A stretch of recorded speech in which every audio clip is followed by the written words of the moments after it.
Welcome to this week's End of Days Update, coming to you from Tulsa, Oklahoma.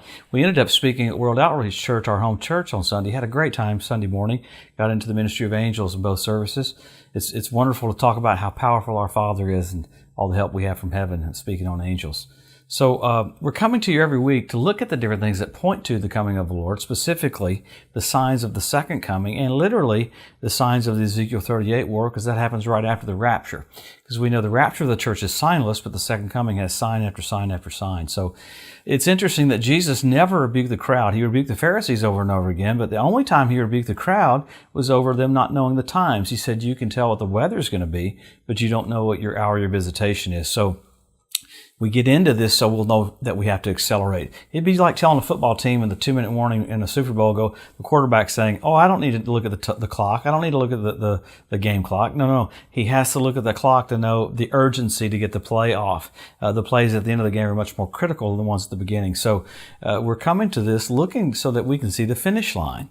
And really the whole purpose of end time preaching is because he loves you so much. He wants you excited. He wants you hopeful. He wants you expectant. And really, that's the main number one reasons he loves you so much. So lots of things have happened this last week around Israel. Let's pick up with probably Gaza. It is interesting. In the middle of the week last week, in Gaza, Hamas fired missiles into Tel Aviv. Now, it is kind of wild. The Iron Dome took out one of the missiles, and one of the other missiles it did not get. Now, this is different. I mean, so, of course, Israel responded with 100 strikes on Hamas in Gaza. Now listen to this, though. They hit places that had no one in them. They were empty bases, so it really doesn't do anything to deter Hamas because Israel's trying to make sure they don't hurt anybody. But Hamas wasn't concerned about hurting anybody. They fired their missiles into the most populated area in Israel ever. So that happened. Then just a couple of days later, in Gaza, Hamas started sending off incendiary balloons again. Now, Israel began to retaliate, and I like what Egypt said. Egypt basically came out and told Hamas, we're not going to try to protect you. Israel's going to wipe you off the map. And that's basically what Israel said. We'll go into Gaza, and they'll beat Hamas no more. So there's so much infighting in the Palestinians. They want Abbas, their leader, to be gotten rid of. So they continue.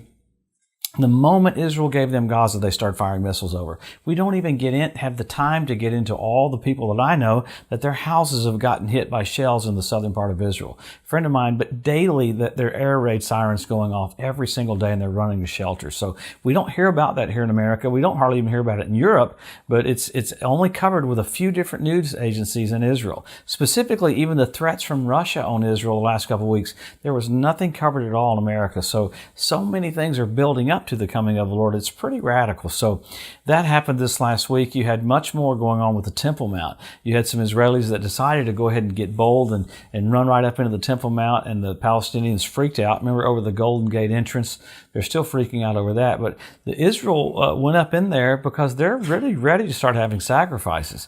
It is intriguing that once they went up there, they found some incense from the book of Leviticus that they need for the second coming. Kind of wild. They keep finding little things that they need right before the coming of the Lord. Specifically, just like the red heifer that was born just recently, they need that for sacrifices. So little things like that keep happening. So you had a successful test of David's slingshot down in the southern part of Israel. That's they have 3 different barriers or missile defense systems in Israel. You have the Iron Dome for low level. You have Arrow, which is the medium ballistic missiles that would come at medium altitude.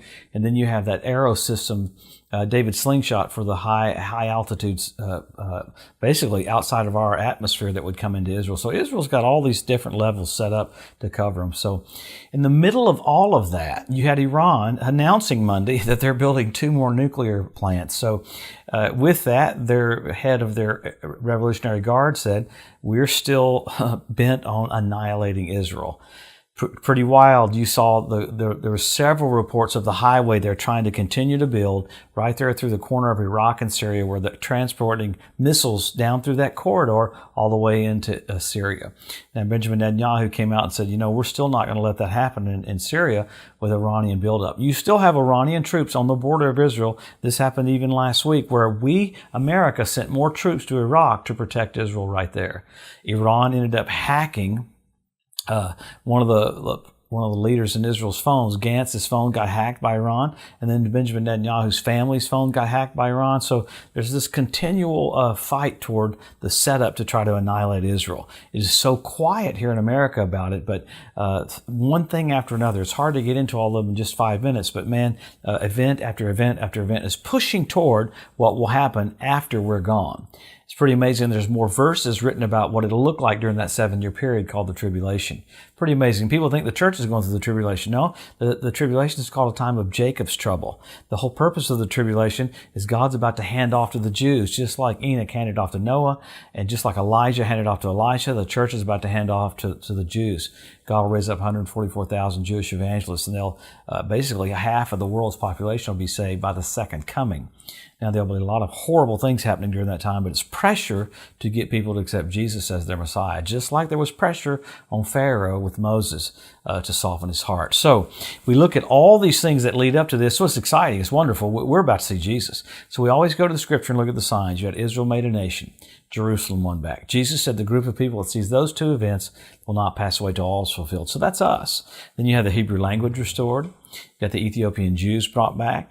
You've got the fertility of the land of Israel. You got the revival of the Roman Empire. You have the Ezekiel prophesied there'd be fish in the Dead Sea. That's amazing. You have the Temple Mount Institute. This one I really like. You have 172 different species of predatory birds started showing up in the land of Israel. Listen, when nature starts showing up, just like in Noah's day, when the animals started showing up for Noah, they probably said something's up. So you've got nature in position. You've got Russia in position.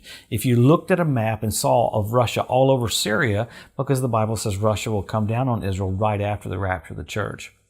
People say, how do you know it's going to be like that? Well, during this dispensation, God did intervene. He gave authority to the church. Germany prospered after killing 6 million Jews.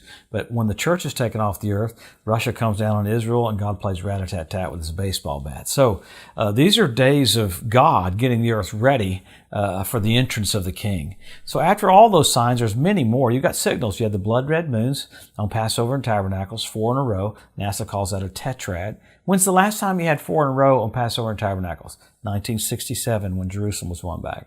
1948 when Israel was made a nation. 1492 when the Jews were kicked out of Spain. Man, then you had the Bethlehem star. Crazy, first time in 2,000 years. Too much to get into about that. You have the Revelation 12 sign last year on September 23rd. Then you had Mercury flying by the sun. Crazy, went down directly over the Temple Mount at sundown. Orion changed its instrument to hammer, and the planets formed a sickle. So you had hammer and sickle on the same day. That's Russia's symbol. God's trying to show them you're getting ready to go through the threshing floor. Now, I don't need signs. I'm a believer. I have a witness in my spirit that Jesus is coming.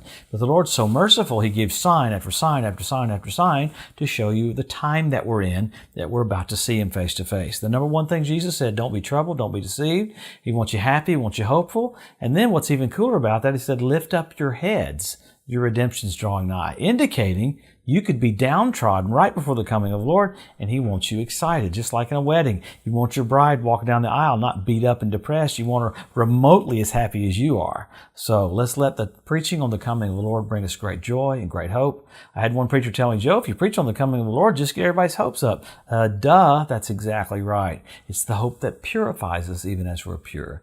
Colleen and I want to thank you for watching this week. We're trying to get the broadcast out as many nations as we can because Jesus is just about to come back. Thank you for helping us. Thank you for sending us. And listen, help your local church, help your local pastor. This is it. Jesus is about to come back. Let's get as many people born again as we possibly can. Have a great week. We'll see you next Wednesday.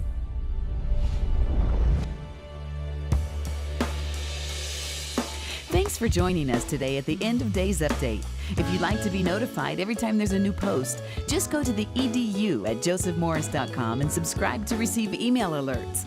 If these posts and updates have been a blessing to you, please consider making a one-time donation to help get the message out, or even becoming a monthly partner with Joseph Morris Ministries. Thanks again for tuning in to the EDU, and we'll see you next week.